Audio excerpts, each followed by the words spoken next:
चल एक थाली लगा।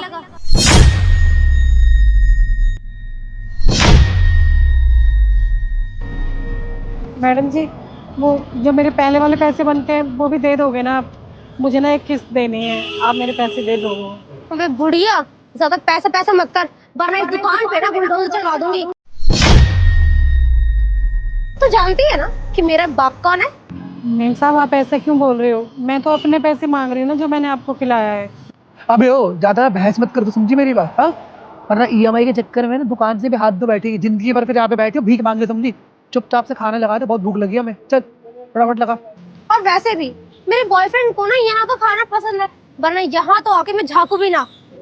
ठीक है। आओ बैठते हैं यहाँ पे।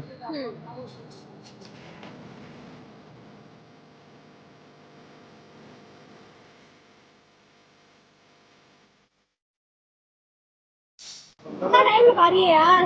अबे जल्दी लेके आ जा।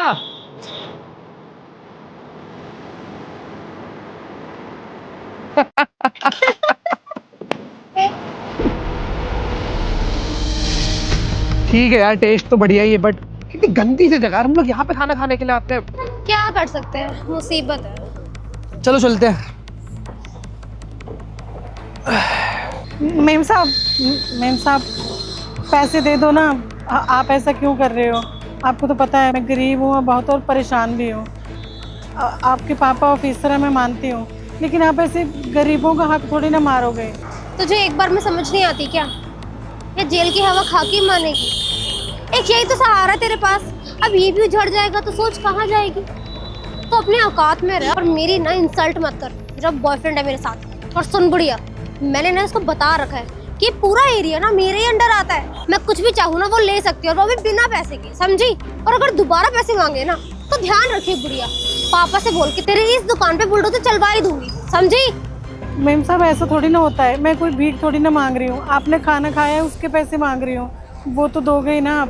मेम साहब देखो, आपके हाथ हाथ जोड़ रही हूँ, दे दो मेरे पैसे। अबे चुप कर यार, चुप कर। हाँ, हमें गरीब औरत है, अपनी औकात क्यों भूल रही है? और तूने सुना ना कि ये पूरा एरिया मेरे होने वाले ससुर जी के अंडर में आता है?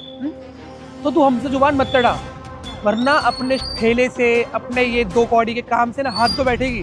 फिर जिंदगी भर यहाँ पे बैठी हो और बस भीख मांगते रही हो फिर, समझी? चलो बेबी। वो तो गरीब लोग होते हैं ना, इनके मुंह लगने का तो फायदा होता है। सही कह रहे हो। ठीक है ना? हाँ। और क्या फायदा वायदा होता है नहीं।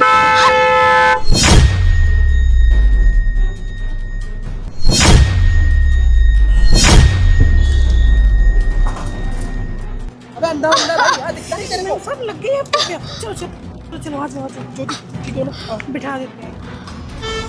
आराम से आराम से आराम से। यहाँ बिठा दो, मैं पानी लाती हूँ। बैठो, मैं पानी लेकर आती हूँ।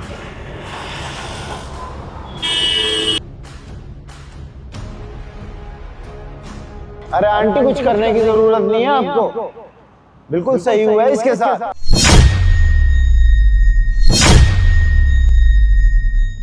भाई आप यहाँ?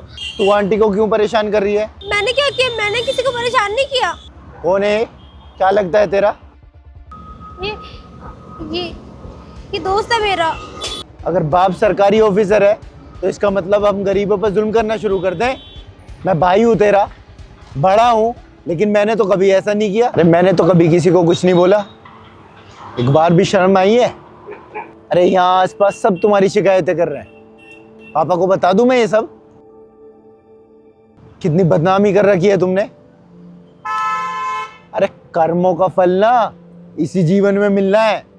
तुम इनके साथ बुरा करके जा रही थी ना, इसीलिए टक्कर लगी है तुम्हें, और इसीलिए वो तुम्हें छोड़ के चला गया। अगर कोई भला आदमी होता ना, अच्छे कर्म किए होते, तो टक्कर मार के ना रुक जाता, समझी? ये भी पता नहीं कैसे बच गई। घर में माँ बाप करते हैं दुआ इसलिए, वरना जिस तरह की हरकतें कर रखी है ना तुमने, अरे ऐसे कर्म नहीं कर रही हो तुम कि बच पाओ तुम इन सब हादसों से। तू खड़ा खड़ा क्या देख रहा है? निकल यहां से। देखिए, मैं आपसे माफी मांगता हूं इसकी तरफ से, इसने जो भी बदतमीजी आपसे की है, मैं उसके लिए माफ़ी मांगता हूँ, और जितने भी पैसे हुए हैं ना तुम्हारे, मैं लौटाऊंगा। प्लीज़ आप हमारे लिए कोई बद्दुआ मत करना, क्योंकि आजकल के इन बच्चों को ये तो पता ही नहीं है कि दुआ और बद्दुआ कितनी ज़्यादा ज़रूरी है। अगर किसी की एक बद्दुआ लग जाए ना, तो पीढ़ी की पीढ़ी बर्बाद हो जाती हैं। साहब आपका बहुत बहुत धन्यवाद, आप बहुत अच्छे हैं। मेम साहब भी अच्छी हैं, पर बस इनको थोड़ा सा समझा दो कि ऐसे गरीबों को परेशान ना करें। और आपने बिल्कुल ठीक बोला कि हम सबसे बच सकते हैं, पर अपने कर्म से नहीं बच सकते, इसलिए अच्छे ही कर्म करने चाहिए। आप इन्हें ले जाइए घर। चल अब यहाँ से।